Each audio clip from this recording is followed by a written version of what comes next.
আকাশবাণী কলকাতা স্থানীয় সংবাদ পড়ছি শুভব্রত মুখোপাধ্যায়। প্রধানমন্ত্রী নরেন্দ্র মোদী আজ আকাশবাণীর মাসিক 123তম মন কি বাত অনুষ্ঠানে সামাজিক ক্ষেত্রে ভারতের সাফল্যের উপর বিশেষ জোর দিয়েছেন। তিনি বলেন, ভারত থেকে চোখের জটিল রোগ ট্র্যাকোমা সম্পূর্ণ বিলীন হয়েছে। এটি একটি ব্যাকটেরিয়া ঘটিত রোগ। একটা সময় এই রোগের যথেষ্ট প্রকোপ ছিল। গুরুত্ব না দিলে এই রোগে ধীরে ধীরে দৃষ্টিও চলে যেতে পারত, কিন্তু এর বিরুদ্ধে লড়াইয়ে ভারত সাফল্য অর্জন করেছে। বিশ্ব স্বাস্থ্য সংস্থা হু ভারতকে ট্র্যাকোমা ফ্রি ঘোষণা করেছে। এই সাফল্য স্বাস্থ্যকর্মীদের। শ্রী মোদী সম্প্রতি আন্তর্জাতিক শ্রম সংস্থা আইএলওর একটি রিপোর্ট তুলে ধরে বলেন, ভারতের 64% মানুষই কোনো না কোনো সামাজিক সুরক্ষা প্রকল্পের সুবিধা পাচ্ছেন। অর্থাৎ 95 কোটি মানুষ কোনো না কোনো সামাজিক সুরক্ষা প্রকল্পের সঙ্গে যুক্ত। 2015 পর্যন্ত 25 কোটিরও কম মানুষের কাছে সরকারি যোজনাগুলি পৌঁছত। 10 বছরে এই বৃদ্ধি সত্যি প্রশংসাযোগ্য। প্রধানমন্ত্রী এদিন আবারও জরুরি অবস্থার সময় মহাসংকটের দিনগুলির কথা স্মরণ করিয়ে দিয়ে মানুষকে সচেতন থাকতে বলেছেন। জরুরি অবস্থায় কি ঘটেছিল তার বিবরণ শুনিয়েছেন প্রাক্তন প্রধানমন্ত্রী মোরারজি দেশাই, অটল বিহারী বাজপেয়ী এবং বাবু জগজীবন রামের কণ্ঠে। শ্রী মোদী বলেন, জরুরি অবস্থা চলেছে 2 বছর, কিন্তু নিপীড়ন শুরু হয়েছিল 5-7 বছর आगे থেকেই। इमरजेंसी लगाने वालों ने न सिर्फ हमारे संविधान की हत्या की, बल्कि उनका इरादा न्यायपालिका को भी अपना गुलाम बनाए रखने का था। इस दौरान लोगों को बड़े पैमाने पर प्रताड़ित किया गया था। इसके ऐसे अनेक उदाहरण हैं। मिसा के तहत किसी को भी ऐसे ही गिरफ्तार कर लिया जाता था। स्टूडेंट को भी परेशान किया गया। अभिव्यक्ति की आजादी का भी गला घोंट दिया गया। उस दौर में जो हजारों लोग गिरफ्तार किए गए, उन पर ऐसे ही अमानवीय अत्याचार हुए। लेकिन ये भारत की जनता का सामर्थ्य है। वो झुकी नहीं, टूटी नहीं, और लोकतंत्र के साथ कोई समझौता उसने स्वीकार नहीं किया। আইনের ছাত্রী ধর্ষণকাণ্ডে কসবার সেই সরকারি ল কলেজে আজ সকালে জাতীয় মহিলা কমিশনের একটি প্রতিনিধি দল পরিদর্শন করে। দলের নেতৃত্বে ছিলেন কমিশনের সদস্য অর্চনা মজুমদার, সঙ্গে ছিল ভিডিও ফটোগ্রাফার। কিন্তু পুলিশ ভিডিওগ্রাফারকে ভিতরে যাওয়ার অনুমতি দেয়নি। তাকে বাদ দিয়েই কমিশনের দলটি এলাকা ঘুরে দেখে। গতকালই এই দলটির নির্যাতিতার সঙ্গে দেখা করার কথা ছিল, কিন্তু তাকে নিয়ে পুলিশ ঘটনার পুনর্নির্মাণ করানোয় তা সম্ভব হয়নি। আমাদের সংবাদদাতা জানাচ্ছেন, পুলিশ জাতীয় মহিলা কমিশনকে নির্যাতিতার সঙ্গে দেখা করার অনুমতি দেয়নি। তারা জানান, নির্যাতিতা কোথায় আছে তা তারা জানেন না। ধর্ষণকাণ্ডে ইতোমধ্যেই 4 জনকে গ্রেপ্তার করা হয়েছে। সর্বশেষ গতকাল গ্রেপ্তার হয়েছে ওই কলেজের নিরাপত্তারক্ষী। গতকালই 3 অভিযুক্ত ও নির্যাতিতার ডিএনএ পরীক্ষার জন্য নমুনা সংগ্রহ করা হয়। এছাড়া 3 অভিযুক্তের বাড়ি গিয়ে পুলিশ তল্লাশি চালায়। ঘটনার দিন তারা যে সমস্ত জামাকাপড় পরেছিল সেগুলি সংগ্রহ করা হয়। এদিকে ছাত্রী গণধর্ষণের ঘটনার তদন্তে কলকাতা পুলিশ 5 সদস্যের এক বিশেষ তদন্তকারী দল গঠন করেছে। অ্যাসিস্ট্যান্ট পদমর্যাদার এক আধিকারিকের নেতৃত্বে এই দলটি তদন্ত করবে। পুরীর শ্রীগুন্ডিচা মন্দিরের কাছে ভিড়ে পদপিষ্ট হয়ে আজ ভোরে কমপক্ষে 2 মহিলা সহ 3 জন নিহত এবং 12 জনেরও বেশি আহত হয়েছেন। পুরীর জেলা কালেক্টর সিদ্ধার্থ এস সোয়েন জানিয়েছেন, আহতদের মধ্যে 6 জনের অবস্থা আশঙ্কাজনক। মৃতদেহগুলি ইতিমধ্যেই ময়নাতদন্তের জন্য পাঠানো হয়েছে। আসানসোলের সাউথ থানা এলাকার ফতেপুরে একটি বাড়িতে আগুনে পুড়ে 3 জনের মৃত্যু হয়েছে। এদের একজনের নাম বাবলু সিং, বাকি 2 জন তারই বাবা মা।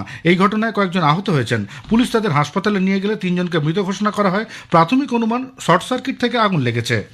বজ্রপাতে 2 জেলার 3 ব্যক্তির মৃত্যু হয়েছে। পুরুলিয়ার বান্দোয়ান থানার কুচিয়া গ্রামে পশুচারণের সময় গতরাতে 2 কিশোরের মৃত্যু হয়। সুসেন হেমব্রম ও জয়ন্ত মুর্মু নামে ওই 2 জনকে বান্দোয়ান ব্লক প্রাথমিক স্বাস্থ্যকেন্দ্রে নিয়ে গেলে চিকিৎসকরা মৃত বলে ঘোষণা করেন। অন্যদিকে পূর্ব বর্ধমানের মাধবডিহি থানার মাঠশিয়ারি এলাকায় জমিতে কাজ করে বাড়ি ফেরার পথে বছর 37-এর অশোক সানার মৃত্যু হয়েছে। তার বাড়ি গোতান এলাকায়। দক্ষিণ 24 পরগনার কাকদ্বীপের নারায়ণপুর দ্বিতীয় ঘেরিতে 20 তলার জমি থেকে পাম্প দিয়ে সেচের সময় বিদ্যুৎপৃষ্ট হয়ে এক ব্যক্তির মৃত্যু হয়েছে। প্রণব মাইতি নামে ওই ব্যক্তির বয়স বছর 54। দক্ষিণ পশ্চিম বাংলাদেশ এবং সংলগ্ন গাঙ্গেয় পশ্চিমবঙ্গের উপর একটি ঘূর্ণাবর্ত নিম্নচাপ এলাকায় পরিণত হওয়ার সম্ভাবনা।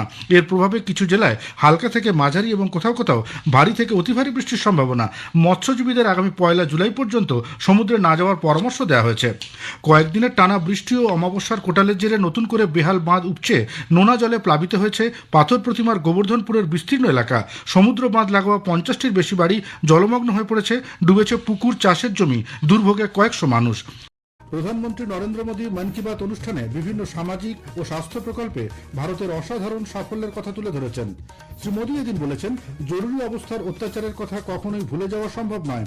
এই অভিজ্ঞতা থেকেই অনুপ্রেরণা নিয়ে সংবিধানকে সর্বদা শক্তিশালী রাখতে হবে।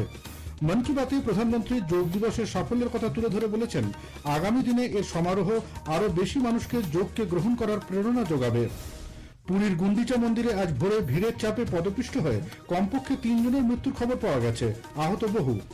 পশ্চিমবঙ্গে কলকাতার ল কলেজে ছাত্রী গণধর্ষণের ঘটনায় পুলিশ 5 সদস্যের এক বিশেষ তদন্তকারী দল গঠন করেছে। আসছে বিস্তারিত খবরে। প্রধানমন্ত্রী নরেন্দ্র মোদী আজ আকাশবাণীর মাসিক 123তম মন কি বাত অনুষ্ঠানে সামাজিক ক্ষেত্রে ভারতের সাফল্যের উপর বিশেষ জোর দিয়েছেন। তিনি বলেন, ভারত থেকে চোখের জটিল রোগ ট্র্যাকোমা সম্পূর্ণ বিলীন হয়েছে। এটি একটি ব্যাকটেরিয়া ঘটিত রোগ। একটা সময় এই রোগের যথেষ্ট প্রকোপ ছিল। গুরুত্ব না দিলে এই রোগে ধীরে ধীরে দৃষ্টিও চলে যেতে পারত, কিন্তু এর বিরুদ্ধে লড়াইয়ে ভারত সাফল্য অর্জন করেছে। বিশ্ব স্বাস্থ্য সংস্থা হু ভারতকে ট্র্যাকোমা ফ্রি ঘোষণা করেছে। এই সাফল্য স্বাস্থ্যকর্মীদের। শ্রী মোদী সম্প্রতি আন্তর্জাতিক শ্রম সংস্থা আইএলওর একটি রিপোর্ট তুলে ধরে বলেন, ভারতের 64% মানুষই কোনো না কোনো সামাজিক সুরক্ষা প্রকল্পের সুবিধা পাচ্ছেন। অর্থাৎ 95 কোটি মানুষ কোনো না কোনো সামাজিক সুরক্ষা প্রকল্পের সঙ্গে যুক্ত। 2015 পর্যন্ত 25 কোটিরও কম মানুষের কাছে সরকারি যোজনাগুলি পৌঁছত। 10 বছরে এই বৃদ্ধি সত্যি প্রশংসাযোগ্য। প্রধানমন্ত্রী এদিন আবারও জরুরি অবস্থার সময় মহাসংকটের দিনগুলির কথা স্মরণ করিয়ে দিয়ে মানুষকে সচেতন থাকতে বলেছেন। জরুরি অবস্থায় কি ঘটেছিল তার বিবরণ শুনিয়েছেন প্রাক্তন প্রধানমন্ত্রী মোরারজি দেশাই, অটল বিহারী বাজপেয়ী এবং বাবু জগজীবন রামের কণ্ঠে। শ্রী মোদী বলেন, জরুরি অবস্থা চলেছে 2 বছর, কিন্তু নিপীড়ন শুরু হয়েছিল 5-7 বছর আগে থেকেই। इमरजेंसी लगाने वालों ने न सिर्फ हमारे संविधान की हत्या की, बल्कि उनका इरादा न्यायपालिका को भी अपना गुलाम बनाए रखने का था। इस दौरान लोगों को बड़े पैमाने पर प्रताड़ित किया गया था। इसके ऐसे अनेक उदाहरण हैं। मिसा के तहत किसी को भी ऐसे ही गिरफ्तार कर लिया जाता था। स्टूडेंट्स को भी परेशान किया गया। अभिव्यक्ति की आजादी का भी गला घोंट दिया गया। उस दौर में जो हजारों लोग गिरफ्तार किए गए, उन पर ऐसे ही अमानवीय अत्याचार हुए। लेकिन ये भारत की जनता का सामर्थ्य है। वो झुकी नहीं, टूटी नहीं, और लोकतंत्र के साथ कोई समझौता उसने स्वीकार नहीं किया। তিনি বলেন, যুব সম্প্রদায়ের উপর প্রচন্ড অত্যাচার হওয়া সত্ত্বেও তারা নুয়ে পড়েনি। দেশের জরুরি অবস্থা জারি হওয়ার 50 বছর পূর্ণ হয়েছে কিছুদিন আগেই। দেশবাসীরা সংবিধান হত্যা দিবস পালন করেছেন। নরেন্দ্র মোদী মনে করেন, সবসময় সেই সমস্ত মানুষদের কথা মনে রাখা উচিত যারা সাহসের সঙ্গে জরুরি অবস্থার মোকাবিলা করেছিলেন। মন কি বাতে আজ শ্রী মোদী অন্তর্রাষ্ট্রীয় যোগ দিবসের অসাধারণ সাফল্যের প্রসঙ্গে বলেন, প্রতি বছর এই দিবস পালন আগের থেকে আরো জাঁকজমকপূর্ণ হয়ে উঠছে। এবছর মূল অনুষ্ঠান কেন্দ্র বিশাখাপত্তনমের সমুদ্র তটে 3 লক্ষ মানুষ একসঙ্গে যোগাভ্যাস করেছেন। विशाखापत्तनम से ही एक और अद्भुत दृश्य सामने आया। 2000 से ज्यादा आदिवासी छात्रों ने 108 मिनट तक 108 सूर्य नमस्कार किए। सोचिए कितना अनुशासन, कितना समर्पण रहा होगा। हमारे नौसेना के जहाजों पर भी योग की भव्य झलक दिखी। तेलंगाना में 3000 दिव्यांग साथियों ने एक साथ योग शिविर में भाग लिया। उन्होंने दिखाया कि योग किस तरह सशक्तिकरण का माध्यम भी है। এবারে থিমও খুব বিশিষ্ট ছিল, yoga for one earth one health, অর্থাৎ এক পৃথিবী এক স্বাস্থ্য। সামনেই পবিত্র শ্রাবণ মাস। এই সময় বিভিন্ন তীর্থযাত্রার মরশুম। এইসব যাত্রা শরীরের অনুশাসনের সঙ্গে মনের শুদ্ধি, পারস্পরিক প্রেম ও ভ্রাতৃত্ববোধের কথা তুলে ধরে। প্রধানমন্ত্রী সেবার ভাবনা থেকে তীর্থযাত্রার পথে যেসব মানুষ মেডিকেল ক্যাম্প ও নানা রকম সুবিধার ব্যবস্থা করেন তাদের ভূয়সী প্রশংসা করেছেন। लंबे समय के बाद कैलाश मानसरोवर यात्रा का फिर से शुभारंभ हुआ है। कैलाश मानसरोवर यानी भगवान शिव का धाम। हिंदू, बौद्ध, जैन हर परंपरा में कैलाश को श्रद्धा और भक्ति का केंद्र माना गया है। अभी कुछ दिन पहले हमने भगवान जगन्नाथ जी की रथ यात्रा भी देखी है। ओडिशा हो, गुजरात हो या देश का कोई और कोना, लाखों श्रद्धालु इस यात्रा में शामिल होते हैं। उत्तर से दक्षिण, पूरब से पश्चिम, ये यात्राएं एक भारत श्रेष्ठ भारत के भाव का प्रतिबिंब है। বোরোল্যান্ডের সাফল্যের কথাও এদিন মন কি বাতে উঠে এসেছে। তিনি বলেন, এখানকার যুবদের মধ্যে যে শক্তি আছে এবং আত্মবিশ্বাস আছে তা ফুটবল ময়দানে সব থেকে বেশি দেখা যাচ্ছে। বোরো টেরিটোরিয়াল এরিয়াতে বোরোল্যান্ড সিইএম কাপ প্রতিযোগিতায় ৩,৭০০রও বেশি টিম এবং ৭০,০০০ খেলোয়াড় অংশ নেন। এদের মধ্যে মেয়েরাও রয়েছেন। একসময় সংঘর্ষের জন্য কুখ্যাত এই অঞ্চলে এখন নতুন স্বপ্ন বোনা শুরু হয়েছে। মন কি বাতের একাধিক অনুষ্ঠানে শ্রী মোদী স্থানীয় সাংস্কৃতিক বৈচিত্র্য ও উৎপাদনের গুরুত্বের কথা জানিয়েছিলেন। এদিনও তাঁর বক্তব্যে মেঘালয়ের এরি সিল্কের কথা উঠে এসেছে। এটি সম্প্রতি জিআই ট্যাগ পেয়েছে। मेघालय का एरी सिल्क इसे कुछ दिन पहले ही जीआई टैग मिला है। एरी सिल्क मेघालय के लिए एक धरोहर की तरह है। यहाँ की जनजातियों ने, खासकर खासी समाज के लोगों ने पीढ़ियों से इसे सहेजा भी है और अपने कौशल से समृद्ध भी किया है। इसकी सबसे खास बात है इसे बनाने का तरीका। इस सिल्क को जो रेशम के कीड़े बनाते हैं उसे हासिल करने के लिए कीड़ों को मारा नहीं जाता है, इसलिए इसे अहिंसा सिल्क भी कहते हैं। প্রধানমন্ত্রী তেলেঙ্গানার ভদ্রাচলমের মহিলাদের বাজরা থেকে বিস্কুট তৈরি করার সাফল্যের প্রসঙ্গ মন কি বাতে জানান। ভদ্রাদ্রি মিলেট ম্যাজিক নামে এই বিস্কুটগুলি হায়দ্রাবাদ থেকে লন্ডনে যাচ্ছে। এই মহিলারাই গিরি স্যানিটারি প্যাড তৈরি করে আশপাশের স্কুল এবং অফিসে অনেক কম মূল্যে বিতরণ করছে। কর্ণাটকের কালবুর্গির মহিলাদের জোয়ারে রুটি বিক্রির সাফল্য শ্রী মোদী তুলে ধরেছেন। বড় বড় শহরের রান্নাঘরে এখন মহিলাদের তৈরি এই রুটি পৌঁছে যাচ্ছে। স্বনির্ভর গোষ্ঠী থেকে অনুপ্রাণিত মধ্যপ্রদেশের সুমা উড়কির কথা তুলে ধরে প্রধানমন্ত্রী জানান, তাঁর তৈরি মাশরুম দেশের বিভিন্ন প্রান্তে পৌঁছচ্ছে। নরেন্দ্র মোদী মন কি বাতে ভিয়েতনামের মানুষের প্রশংসনীয় উদ্যমের কথা জানিয়ে বলেন, 10 কোটি জনসংখ্যার ভিয়েতনামে 1.5 কোটির বেশি মানুষ ভারত থেকে সেদেশে নিয়ে যাওয়া ভগবান বুদ্ধের পবিত্র দেহাবশেষগুলি দর্শন করেছেন।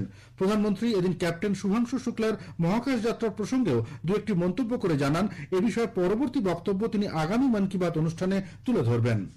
প্রধানমন্ত্রী আগামী মাসের 2 থেকে 9 তারিখ পর্যন্ত 5 দেশ সফর করবেন। দ্বিপাক্ষিক সম্পর্ক এবং কৌশলগত অংশীদারিত্ব জোরদার করার লক্ষ্যে ঘানা, ত্রিনিদাদ ও টোবাগো, আর্জেন্টিনা, ব্রাজিল এবং নামিবিয়া সফর করবেন প্রধানমন্ত্রী।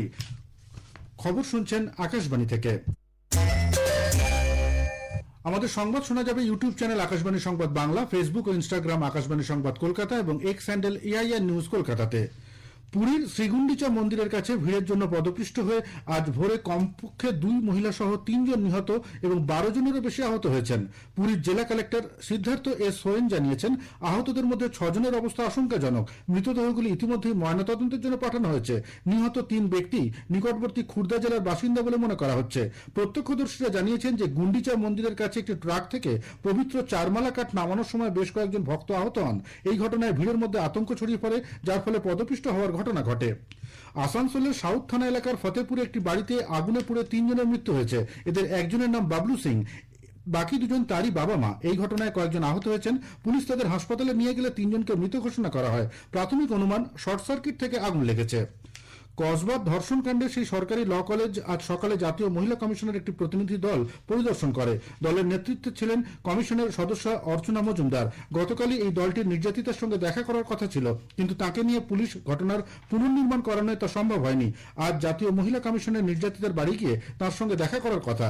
ধর্ষণ কাণ্ডে ইতোমধ্যেই 4 জনকে গ্রেপ্তার করা হয়েছে। সর্বশেষ গতকাল গ্রেপ্তার হয়েছে ওই কলেজের নিরাপত্তা রক্ষী। এদিকে ছাত্রী গণধর্ষণের ঘটনার তদন্তে কলকাতা পুলিশ 5 সদস্যের এক বিশেষ তদন্তকারী দল গঠন করেছে। অ্যাসিস্ট্যান্ট পদমর্যাদার এক আধিকারিকের নেতৃত্বে এই দলটি তদন্ত করবে। আজ দেশ জুড়ে পালিত হচ্ছে পরিসংখ্যান দিবস 2025। পরিসংখ্যান ও অর্থনৈতিক পরিকল্পনার পথিকৃৎ অধ্যাপক প্রশান্ত চন্দ্র মহলানবিশের জন্মদিনটিতে প্রতি বছর এই পরিসংখ্যান দিবস উদযাপন করা হয়। এই বছরের মূল ভাবনা হল নমুনা সমীক্ষার 75 বছর। ভারতের আয়ুষ শেট্টি, তানভি শর্মা ইউএস ব্যাডমিন্টন ওপেনের ফাইনালে পৌঁছেছেন। আমেরিকার লোয়ায় আজ পুরুষদের সিঙ্গলসে আয়ুষ শেট্টি টুর্নামেন্টের শীর্ষ বাছাই চাইনিজ তাইপের চৌ তিয়ান চেনকে 3 সেটের ম্যাচে 23-21, 21-15, 21-14 হারিয়ে দেন। শেষ করার আগে খবরের বিশেষ কিছু অংশ আরো একবার। প্রধানমন্ত্রী নরেন্দ্র মোদী মন কি বাত অনুষ্ঠানে বিভিন্ন সামাজিক ও স্বাস্থ্য প্রকল্পে ভারতের অসাধারণ সাফল্যের কথা তুলে ধরেছেন। শ্রী মোদী এদিন বলেছেন, জরুরি অবস্থার অত্যাচারের কথা কখনোই ভুলে যাওয়া সম্ভব নয়। এই অভিজ্ঞতা থেকেই অনুপ্রেরণা নিয়ে সংবিধানকে সর্বদা শক্তিশালী রাখতে হবে। মন কি বাতে প্রধানমন্ত্রী যোগ দিবসের সাফল্যের কথা তুলে ধরে বলেছেন, আগামী দিনে এর সমারোহ আরো বেশি মানুষকে যোগকে গ্রহণ করার প্রেরণা যোগাবে। খবর শেষ হলো।